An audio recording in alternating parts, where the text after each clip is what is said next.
Subscribe and share my channel Sudarsana. శ్రీమాత్రే నమః. శ్రీ గురుభ్యో నమః. శ్రీమద్దేవి భాగవతము 12వ స్కందము దీక్షా విధానము. తరువాత బుద్ధిమంతుడైన పురుషుడు మర్రి, నిమ్మ, మామిడి అప్పుడే చిగురించిన కోమలమైన ఆకులతో కలశము యొక్క ముఖభాగమును కప్పివేయవలెను. దానిమీద పండ్లను, అక్షంతలతో కూడిన పాత్రను స్థాపించి 2 వస్త్రములతో ఆ కలశమును చుట్టివేయవలెను. ప్రాణప్రతిష్ఠ మంత్రమును చదివి ప్రాణప్రతిష్ఠ చేయవలెను. ఆవాహనాది ముద్రతో పరమ ఆరాధ్యురాలైన దేవిని ప్రసన్నమనరించుకొనవలెను. కల్పోక్త విధానమును అనుసరించి భగవతి పరమేశ్వరిని ధ్యానించవలెను. ఆ దేవి ఎదుట స్వాగత కుశల ప్రశ్నాది శబ్దములను ఉచ్చరించవలెను. తరువాత పాద్యము, అర్ఘ్యము, ఆచమనము, మధుపర్కము, అభ్యంగన స్నానము మొదలగు వాటిని దేవికి నివేదించవలెను. 2 వస్త్రములను సమర్పించవలెను. అవి ఎర్రని పట్టు వస్త్రములై స్వచ్ఛముగా ఉండవలెను. నానా విధములైన మణులను భగవతికి సమర్పించుచున్నట్లు భావన చేయవలెను. మాతృకావర్ణముల సంపుటము గల మంత్రములతో శ్రీదేవిని ఆరాధించవలెను. దేవి అంగములందు మాతృకాన్యాసమునరించి చందనాది ఉపచారములతో చక్కగా పూజించవలెను. తరువాత సువాసనలు విరజిమ్ము కమ్మని కస్తూరి, కుంకుమ, కర్పూరము, కుంద పుష్పములు, చందనము, కస్తూరితో కూడిన కేసరములు భగవతికి సమర్పించవలెను. విద్వాంసుడైన పురుషుడు అగరు, సాంబ్రాణి, కర్పూరము, చందనము, చక్కెర, తేనె, బెల్లము, ధూపములతో జగన్మాతను సేవించవలెను. ఆ దేవికి ఇవి మిగుల ప్రియమైనవి. అనేక దీపములను వెలిగించి నైవేద్యమును సమర్పించవలెను. ప్రతి పదార్థమునందు ప్రోక్షణితో కొద్ది జలమును చల్లవలెను. ప్రోక్షణి తప్ప మిగతా జలములు పనికిరావు. దాని తరువాత అంగపూజ, కల్పోక్త ఆవరణ పూజ సలుపవలెను. తరువాత దేవికి సాంగపూజ చేసి విశ్వేదేవులను పూజింపవలెను. దక్షిణ దిశయందు వేదికనమర్చి దాని మీద అగ్నిని స్థాపించవలెను. మూర్తిమంతమైన దేవతను ఆవాహనము చేసి క్రమముగా అర్చన చేయవలెను.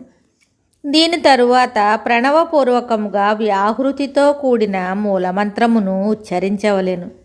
నెయ్యితో చేసిన పాయసమును 25 సార్లు ఆహుతినిచ్చి దాని తరువాత వ్యాహృతి మంత్రముతో హవనము చేయవలెను.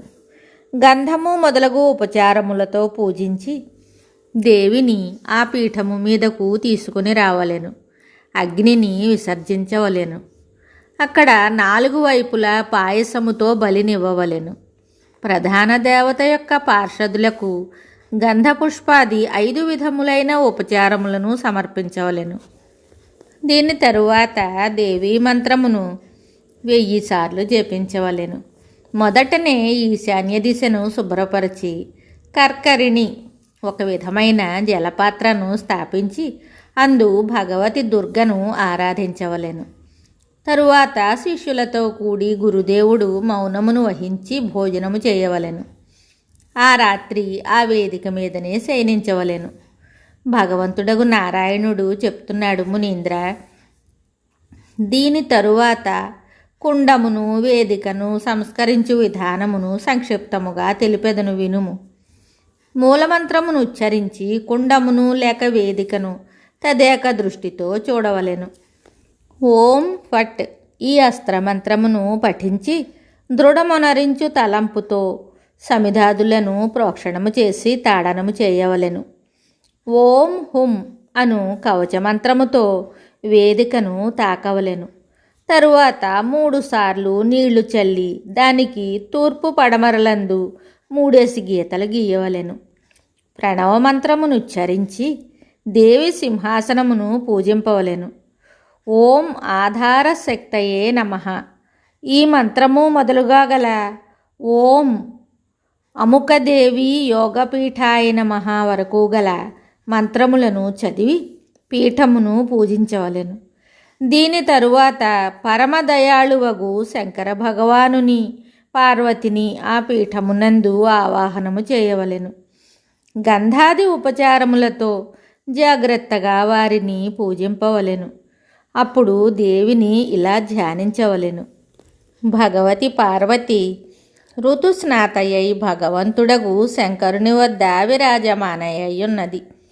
వారి మనస్సులో కలియవలనన్న కోరిక జాగృతమైనది.